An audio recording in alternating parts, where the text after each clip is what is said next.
Dulu pondok-pondok di Jawa disebut dengan pondok salaf. Ya. Kalau di Sumatera pondok salaf juga dulu. Iya, pondok salaf. Salaf itu artinya perbedaan dengan kholaf, dengan modern. Yang modern ini ada sekolah, ada ijazah. Nah, pondok-pondok yang mengajarkan kitab kuning, syaratnya ada pelajaran kitab Ihya Ulumuddin, disebut dengan pondok salaf. Ada Imriti, ada Alfiyah bin Malik, ya, ada Fathul Qarib, Fathul Mu'in, Fathul Wahhab, itu pondok salaf. Lalu ada orang namanya salafi. Nah, yang salafi ini yang beda dengan kita itu sebenarnya Wahabi. Mengapa mereka ini pakai nama salafi? Gak mau dengan nama Wahabi. Ini memang trik mereka, cara mereka. Mengapa? Pada awalnya dulu orang-orang Wahabi itu bangga dengan nama Wahabi. Dari bangganya pada nama Wahabi, ada seorang ulama Wahabi namanya Syekh Sulaiman bin Sahman An-Najdi. Gurunya Raja Abdul Aziz, pendiri kerajaan Saudi Arabia, menulis kitab berjudul At-Tuhfatus Saniyah wal Hadiyatul Wahabiyah An-Najdiyah, anugerah yang luhur dan hadiah Wahabi dari Najd. Jadi oleh Wahabi ini dianggap anugerah dan hadiah yang luhur. Mereka bangga dengan nama itu. Lalu terjadi perang saudara sesama Wahabi. Setelah terjadi perang saudara, saling bunuh-membunuh, nama Wahabi menjadi jelek. Mengapa? Kerjanya membunuh saudaranya sendiri. Akhirnya apa?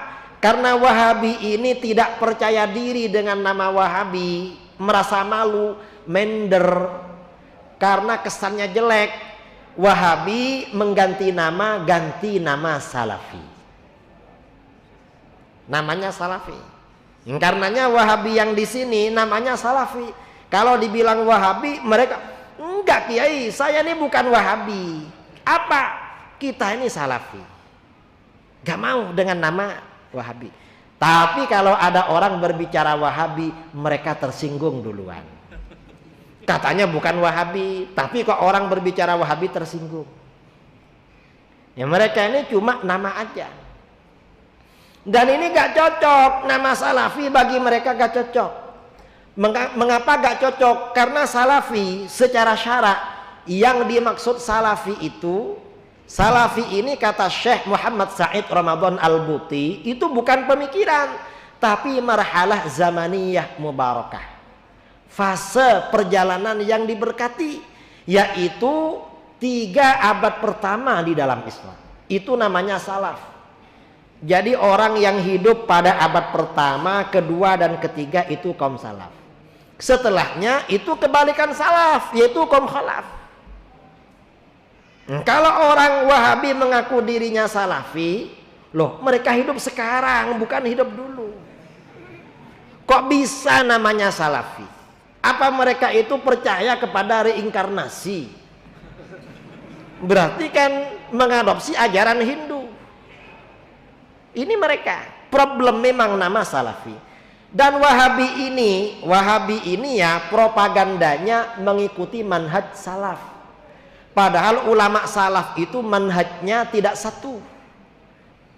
Metode pemikirannya tidak satu. Banyak ulama-ulama. Dan mazhab 4 ini dari salaf semua. Nah, Wahabi ini, salafnya Wahabi ini tidak diambil semua, tetapi dilokalisir kepada pemikiran Imam Ahmad bin Hanbal. Selain pemikiran Imam Ahmad, walaupun lebih dulu daripada Imam Ahmad, oleh Wahabi tidak dianggap sebagai pemikiran salaf. Ini curangnya dia. Ini yang pertama. Yang kedua, Imam Ahmad ini kan punya satu mazhab. Pemikiran Imam Ahmad bin Hanbal ini gak diambil semua sama Wahabi, tapi masih disempitkan lagi, dilokalisir ya pada pemikiran-pemikiran Imam Ahmad yang diterima oleh Syekh Ibnu Taimiyah. Ibnu Taimiyah ini hidup pada akhir abad ke-7 dan awal abad ke-8. Nah, Dan menurut Wahabi, pemikiran Ibnu Taimiyah yang berbeda dengan Imam Ahmad bin Hambal, maka pendapat Imam Ahmad bin Hambal gak diambil. Mengapa? Yang dianggap salafi adalah pikiran Ibnu Taimiyah, padahal abad ke-8. Lalu dipersempit lagi, tidak semua pikiran Ibnu Taimiyah itu diambil oleh Wahabi. Dipersempit pada pikiran pendiri Wahabi, Syekh Muhammad bin Abdul Wahab An-Najdi. Karena itu, kalau ada pendapat Ibnu Taimiyah berbeda dengan Syekh Muhammad bin Abdul Wahab An-Najdi, pendapat Ibnu Taimiyah gak diambil. Mengapa? Itu bukan salaf. Yang salaf adalah Muhammad bin Abdul Wahab. Sebagian salafi yang di Indonesia mempersempit lagi kepada Wahabi modern dari Yordania, Syekh Nasir Al-Albani. Pendapat pendiri Wahabi yang gak sama dengan Albani tidak dianggap salafi, Albani yang dianggap salafi. Makanya Wahabi ini semakin lama semakin gak karu-karuan cara ibadahnya.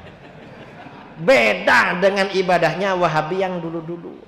Wahabi yang dulu-dulu itu cara sholatnya, ini cara sholat ya, bedanya dengan kita, mereka gak mau usolli, lalu tidak mau baca kunut dan membaca pelan basmalah. Itu yang dulu. Sekarang bukan cuma itu. Wahabi yang sekarang ini cara berdirinya beda. Kalau Wahabi yang dulu posisi kakinya sama dengan kita, bagian depan kira-kira 1 jengkal, bagian belakang kira-kira, yang depan itu 1 jengkal, bagian belakang 1 genggam. Yang sekarang ini jarak kakinya kira-kira 0,5 meter dan menginjak kaki jamaah sebelah. Yang dulu kayak begitu, ini Wahabi modern. Lalu posisi tangan, ya, kalau yang dulu tangannya sama dengan kita, di bawah susu, di atas pusar, yang sekarang di bawah leher. Akhirnya mirip layang-layang. Ini mereka.